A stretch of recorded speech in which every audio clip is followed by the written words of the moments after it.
नमस्कार, मैं हूं खुशबू कुंभट और आप सुन रहे हैं राजस्थान सुपरफास्ट न्यूज। तो आइए बढ़ते हैं आज की ताजा खबरों की ओर। पुष्करणा वेलफेयर एसोसिएशन का 2 दिवसीय आयोजन, प्रतिभाओं और बुजुर्गों का हुआ सम्मान। जोधपुर पुष्करणा वेलफेयर एसोसिएशन की ओर से समाज की कुलदेवी मां उष्ट्रवाहिनी के प्राकट्य दिवस के उपलक्ष्य में 2 दिवसीय भव्य कार्यक्रम का आयोजन किया गया। आयोजन के दौरान समाज की विभिन्न प्रतिभाओं, वरिष्ठ जनों एवं समाज के लिए उल्लेखनीय कार्य करने वाली विभूतियों का सम्मान किया गया। कार्यक्रम में शिक्षा, सामाजिक सेवा सहित विभिन्न क्षेत्रों में उत्कृष्ट कार्य करने वाली प्रतिभाओं को सम्मानित कर उनका उत्साहवर्धन किया गया। वहीं समाज के बुजुर्गों का भी सम्मान कर उनके अनुभव, मार्गदर्शन एवं समाज के प्रति योगदान के लिए आभार व्यक्त किया गया।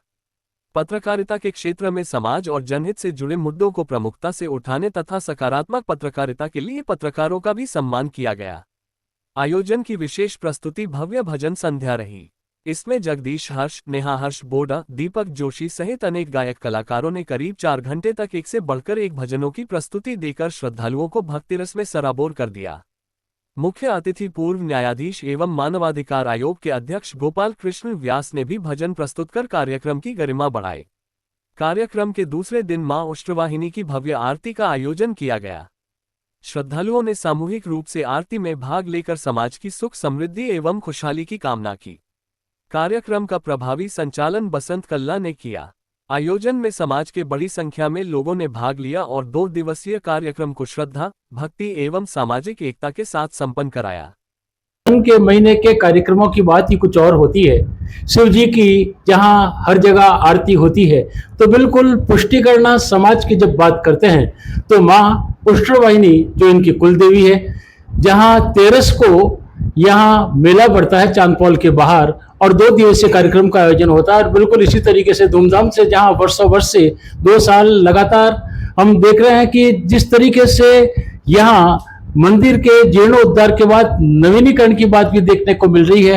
बिल्कुल ऐसी ही बातों के साथ हमारे साथ शिक्षाविद और इतिहासकार के रूप में जाने माने जहाँ गोविंदराज जी पुरोहित साहब हमारे साथ जुड़े हुए। हम जानना चाहेंगे कि ये 2 दिवसीय कार्यक्रम जो जिस तरीके से आयोजित हो रहा है किस तरीके से होता है, क्योंकि जहाँ भजन संध्या की बात भी होती है, पूजा अर्चना की बात भी होती है और लूणी प्रसादी की बात भी होती है, उनके बारे में जानना चाहेंगे। माँ उष्ट्रवाहिनी की जय। लगभग 300 वर्षों से माँ उष्ट्रवाहिनी का ये मंदिर और इसकी पूजा हमारे पूर्वजों द्वारा होती आई है। वर्तमान समय में पुष्करणा वेलफेयर एसोसिएशन सोसाइटी के अध्यक्ष माननीय श्री मुकेश जी जोशी और नवचौकिया धर्मार्थ ट्रस्ट के श्री विष्णु जी मूथा तथा माँ उष्ट्रवाहिनी संचालन सेवा समिति के श्री जुगल जी बोहरा साहब के संयोजन में माँ उष्ट्रवाहिनी का 2 दिवसीय प्राकट्य दिवस का उत्सव प्रारंभ हुआ। इसमें इस बार हमने कुछ नए उभरती प्रतिभाओं और हमारे अग्रजों, जिसमें वय गरिमा सम्मान का भी जो है एक समावेश किया गया था। इस बार 5 वयोवृद्ध अनुभवी और हमारे लिए हमें नेतृत्व प्रदान करने वाले हमारे बुजुर्गों का सम्मान किया गया। साथ ही एक नई परंपरा प्रारंभ की गई कि जो हमारे भजन गायक थे, उन भजन गायकों, वे तो दिवंगत हो गए, लेकिन उनके द्वारा छोड़े गए जो प्रेरणास्पद जो संस्मरण थे, उनको याद करने के लिए हमारे जोधपुर के महान गायक श्री जगदीश जी हर्ष ने जो परंपरा प्रारंभ की, को उनके परिवार वालों को आमंत्रित किया, परिवार वालों को सम्मानित किया। साथ ही उनके संस्मरण सुनाए श्री तुलसीदास जी पुरोहित, जो नवचौकिया मोहल्ले में सीताराम जी मंदिर में दोनों ही 11 अमावस्या तथा पूर्णिमा को नियमित रूप से, चाहे सर्दी हो, गर्मी हो, बरसात हो, वे वहां पर रात्रि को जागरण किया करते थे। इसी तरह से महिला शक्ति में मोहन कौर कल्ला, ये जालकबाड़ी में रहने वाली और हमारे नवचौकी की जो है ये बेटी, इन्होंने मंडलदास महादेव में पहली पुष्करणा भजन मंडली स्थापित करके महिलाओं को जोड़ा और मोहनौजी जहां पे बैठ जाती थी वहां पर पूरा पूरा वातावरण संगीतमय हो जाता था। उन दोनों ही पुण्य आत्माओं के परिवार वालों को आमंत्रित करके उनको सम्मानित किया गया। इसी तरह से हमारे समाज में राजकीय और प्रशासनिक सेवा में उत्कृष्ट कार्य करने वाले बहुत सारे लोगों का सम्मान किया गया, जिसमें लगभग 11 लोगों का सम्मान हुआ। वर्तमान समय में लगभग 18 बार लगातार विधि के क्षेत्र में बार काउंसिल और जो है एडवोकेसी एसोसिएशन सोसाइटी वगैरह में जीतने वाले हमारे समाज के अग्रज श्री रणजीत जी सोशी, जो हाल ही में बार काउंसिल राजस्थान के जो है माननीय सदस्य चुने गए, उनको भी सम्मानित करने का हमें गौरव प्राप्त हुआ। साथ ही अन्य पत्रकार, जिसमें उदयराज जी पुरोहित, हरि गोपाल जी व्यास, श्री सुरेश जी व्यास साहब और लाल बादशाह आदि को सम्मानित करके हमने जो है समाज को एक उदाहरण प्रस्तुत किया कि हमारा समाज अगर कोई अच्छा कार्य करता है तो उसे भूलता नहीं है और उसे सम्मान प्रदान करके दूसरे जो नवांकुर है उनको प्रेरणा प्रदान करता है कि आप भी इसी तरह से समाज को आगे बढ़ाने में अपना योगदान प्रदान कीजिए। इसी तरह से जो है कि हमारे समाज के जो अग्निहोत्री है, वर्तमान गादीपति, मंदिर का जो जीर्णोद्धार हुआ वो हमारे माननीय श्री सोमदत्त जी अग्निहोत्री के सानिध्य में और उनके नेतृत्व में ही हुआ था। लेकिन उस पुण्य आत्मा की गादी पर बैठने वाले श्री रविदत्त जी पुरोहित, जो अग्निहोत्री का जो है वर्तमान जो है गादी धारण किए हुए हैं, उनको भी सम्मानित करके उनका आशीर्वाद प्राप्त करके हमने जो है कल का ये कार्यक्रम प्रारंभ किया। साथ ही संगीत के क्षेत्र में जो नवांकुर श्री किशन जोशी से लेकर के नेहा हर्ष बोड़ा बटुकड़ी, दीपक जोशी बटुकड़ी, श्री जगदीश जी हर्ष, जिनको हम जो है कि यहां पर इतना सम्मान प्रदान करते हैं और जगदीश जी हर्ष जिस जगह पर बैठ जाते हैं वो पूरा पूरा वातावरण संगीतमय और भजनमय हो जाता है।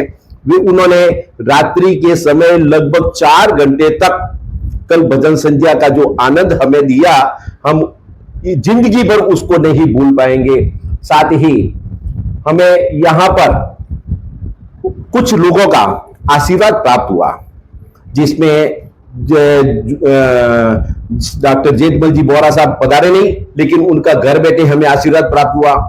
श्री राजेंद्र जी पुरोहित साहब, श्री दाऊलाल जी जोशी साहब, बाबूलाल जी व्यास साहब, ये जो लगभग 94 वर्ष के हैं और वैद्यगी का आज भी कार्य करते हैं, और बैजनाथ जो आयुर्वेद का एक संस्थान है उसमें उन्होंने 44 वर्ष तक सेवाएं दी और आज भी बिल्कुल स्वस्थ और मां मंदिर के जो है वहां पर स्वयं चढ़ करके गए, किसी का जो है सहारा नहीं लिया। ये हमारे लिए प्रेरणा की बात थी। तो अगर ऐसे बुजुर्ग हमारे सामने आज विद्यमान है और इतना संयममय जीवन जीते हैं तो उनका सम्मान करने का सौभाग्य प्राप्त हुआ। माननीय मुकेश जी जोशी, उनके सहयोगी श्री रोशन जी बोड़ा, उनके सहयोगी राजभा और विष्णु मूता साहब, हमारे जुगल जी बोरा साहब, कुंज किशोर जी, श्याम जी मावड़ी जी काटी वाले, इन सब ने जो जो उत्कृष्ट कार्य किए उनका जो है सम्मान करने का गौरव प्राप्त हुआ। एक और चतुर तालाब जो वर्तमान समय में अपना भव्य आकार ले रहा है, उसके अध्यक्ष माननीय श्री श्याम जी बिस्सा को भी यहां पर सम्मानित करके हमने समाज को एक उदाहरण प्रस्तुत किया कि हमारी प्राचीन धरोहरों को सुरक्षित रखने की जिम्मेदारी भी हमारे युवा कंतों पर ही है, और ये युवा कंता जब आगे आ जाएंगे तो निश्चित रूप से जो है कि हमारा समाज विकास की ओर होगा। दूसरे दिवसीय आज 26 अगस्त को मां उष्टवाणी की सवेरे महाआरती हुई। पुष्टिकर स्कूल के छात्र छात्राओं ने यहां पर पाठ किया और साथ ही यहां पर सवेरे माननीय श्री दीपक जी व्यास साहब, पंडित दीपक व्यास साहब के सानिध्य में षोडशोपचार के द्वारा मातेश्वरी का पूजन किया गया। यजमान श्री श्याम जी और उमा जी द्वारा जो है मातेश्वरी का पूजन करके अल्लूरी प्रसादी सबको वितरित की गई। और उसके पश्चात जो जो हमारे मंदिर के सम्मानित सदस्य थे, माननीय सूर्यकांता जी जो हमारी संरक्षक थी, जो आज हमारे बीच में नहीं है, श्री ज्ञानेश्वर जी व्यास साहब जो आज हमारे बीच में नहीं है, उनको याद करके हमने जो है का आज उनके घर पर भी ये प्रसादी जो है का भिजवाने का जो है कि ये छोटा सा तुच्छ कार्य किया, ताकि उनके परिवार वालों को लगे कि हम लोग उनको भूल नहीं पाए हैं। और गोविंद जी कल्ला साहब जिनका कि ऐसा योगदान इस मंदिर के उत्थान में रहा कि आज भी कल से लेकर के आज तक हर व्यक्ति के मुंह पर गोविंद जी कल्ला साहब का नाम था। आज वो होते तो कैसा होता, आज वो होते तो कैसा हुआ। तो हम लोग उनको कभी भूल नहीं पाएंगे। और गोविंद जी कल्ला साहब, सूर्यकांता जी, ज्ञानेश्वर जी का आकाशीय जो हमें आशीर्वाद प्राप्त होता रहेगा, इसके लिए हमने मां से प्रार्थना की और पूरे समाज को स्वस्थ रखे, समाज का विकास हो, समाज के बालक आगे बढ़े। क्योंकि हमारा जब से ये जीर्णोद्धार हुआ है तब से 2 आईएएस में हमारी भाविका, थानवी और कृष्णा व्यास का जो है सिलेक्शन हो चुका है। और भी आरएएस में, सीए में बहुत सारे लोगों का जो है अगर जो है कि ये विकास होता जा रहा है, वहां पे उनका प्रवेश होता जा रहा है, तो हम लोग बहुत ही संबल। एक छोटा सा ये जो अल्लूरी प्रसादी है उसके बारे में जानना चाहेंगे कि अल्लूरी प्रसादी के अंदर ऐसा क्या खास होता है जिससे कि आज माता जी के उसी का भोग लगता है। माता जी की अल्लूरी प्रसादी की ये परंपरा लगभग 1813 से चली आ रही है। जब माता जी की ये मूर्ति जो है प्रारंभ जो है स्थापित हुई थी, तब से यहां पर अल्लूरी प्रसादी, और अल्लूरी प्रसादी में भी लापसी, खीर और मालपुए की प्रसादी ही होती है। और अगर वैज्ञानिक दृष्टि से इन तीनों का संयोजन किया जाए कि लापसी गुड़ से जो है बनी होती है और गुड़ मांगलिक होता है, हर मंगल कार्य में घर में गुड़ गाला जाता है, और खीर की प्रसादी मां के प्रिय होती है। जब दोनों का मिश्रण होता है तो शरीर के अंदर जो नई ऊर्जा और शरीर को एक नई ताकत प्राप्त होती है, और शरीर के अंदर जितने भी विकार होते हैं उन विकारों को दूर करने के लिए ये प्रसादी जब जो है जो ग्रहण करता है उसके कई तरह के रोग समाप्त हो जाते हैं। ऐसा मैंने मेरे पूर्वजों से सुना था। इसके बारे में और क्या होगा तो ये तो कोई वैज्ञानिक और कोई बहुत ही अनुभवी बता सकता है, लेकिन मुझे जितनी जानकारी थी कि इससे निश्चित रूप से एक ऐसा संयोजन होता है, ऐसी रासायनिक क्रिया होती है गुड़ और दूध की बनी जो है खीर से, गुड़ की लापसी से और खीर से और मालपुओं से, जिससे शरीर स्वस्थ रहता है और साल भर तक हम प्रसन्नचित रहते हैं, स्वस्थ रहते हैं, और एक ऐसी ऊर्जा होती है जिससे हम समाज के विकास में कार्य करते रहते हैं। इतनी जानकारी मुझे है। और इसके अलावा मैं एक निवेदन करना चाहूंगा हमारे समाज के लोगों से कि जब कभी भी घर में कोई मंगल कार्य हो तो मां को वे जो है एक नारियल और लापसी का भोग लगाने के लिए अवश्य पधारे। यहां पर आकर के वे अगर मां को प्रसाद चढ़ा देंगे और फिर अपना कार्य शुरू करेंगे तो आप देखिएगा कि मां उनको कितना जो है आगे बढ़ाने में योगदान देती है। मां उष्टवाहिनी हमेशा सब हमारे पुष्करणा समाज के लोगों पर आशीर्वाद प्रदान करती रहे, हम लोगों को स्वस्थ रखे और हम लोग उनके आशीर्वाद से आगे बढ़ते रहे, ऐसी मेरी मंगल कामना है। बहुत बहुत धन्यवाद। बिल्कुल देख सकते हैं आप कि जहां 2 दिवसीय कार्यक्रम के अंदर जहां बुजुर्गों के आशीर्वाद की बात होती है वो भी यहां देखने को मिली। यही नहीं, जहां भजन संध्या लगातार वर्षों से हो रही है तो वे पुराने भजन गायक के साथ नए भजन गायकों को भी आगे लाने का जो अवसर मिला निश्चित है। एक और जो मूल बात हम बताना चाहेंगे, हाँ क्या कहना चाहेंगे आप? मैं ये बताना चाहूंगा कि हमें कल हमारे मुख्य अतिथि के रूप में माननीय श्री गोपाल जी व्यास साहब जो न्यायाधिपति भी रहे हैं और मानवाधिकार के आयोग के अध्यक्ष भी रहे हैं, उनका हमें बहुत ही जो है कि लंबे समय से सानिध्य और आशीर्वाद प्राप्त होता रहा है। वे जहां पर आ जाते हैं तो वो स्थान ही संगीतमय और मंगलमय और खुशनुमा हो जाता है। ऐसे हमारे मुख्य अतिथि ने कल हमारे जो है कार्यक्रम को शोभा प्रदान की और साथ ही कल सभी समस्त लोगों के लिए प्रसादी का भी आयोजन, महाप्रसादी का आयोजन किया गया था। कल पूरी प्रसादी थी और आज ही केवल अल्लूड़ी प्रसादी थी। मां उष्टवाहिनी के प्राकट्य दिवस पर केवल अल्लूड़ी प्रसादी होती है। साथ ही मेरा एक और निवेदन कि कुछ प्राचीन पुस्तकों में माता जी के लिए कुछ अपशब्द लिखे गए, उनको राक्षसी, डाकिनी आदि शब्दों का उपयोग किया गया। तो ऐसे इतिहासकार जो हमारे बीच में मौजूद भी है और 31 सितंबर को हमारे मंडलनाथ महादेव में एक हमारे जो है पुरातत्ववेत्ताओं का और इतिहासकारों का वहां पे जमघट लगेगा। वहां पर मैं मेरी बात रखूंगा कि मां ने हमें आशीर्वाद प्रदान करने के लिए जो विध्वंस का कार्य किया था वह हमारे पुष्कर्ण ब्राह्मणों को वरदान प्रदान करने के लिए किया था, न कि किसी का बुरा करने के लिए। मां लक्ष्मी से जब हमें आशीर्वाद प्रदान करवाया तो आप पुष्टि कारक होंगे, वेदों के समस्त ज्ञाता होंगे और चारों वेदों को आप पूर्ण रूप से ज्ञात करने वाले और पूर्ण रूप से पुष्ट करने वाले होंगे। तो उस दिन से हम पुष्टि कारक हुए और अपभ्रंश के रूप में हम पुष्करणा कहलाए। तो सभी से निवेदन कि ऐसे अपशब्दों को अगर पुस्तक में है उसको मानसिक रूप से हटा करके आप उन्हें मां सारिका देवी के रूप में, उष्टवाहिनी के रूप में जो है उनको जो है देखें। और छोटी सी बात कि जहाँ दो यहाँ मूर्तियां हैं, माँ उष्टवाहिनी की भी और एक और साथ में भी है, उनके बारे में भी कौन सी वो आपके जो देवी है? मां उष्टवाहिनी के साथ हिंगलाज माता की मूर्ति यहां पर विद्यमान है।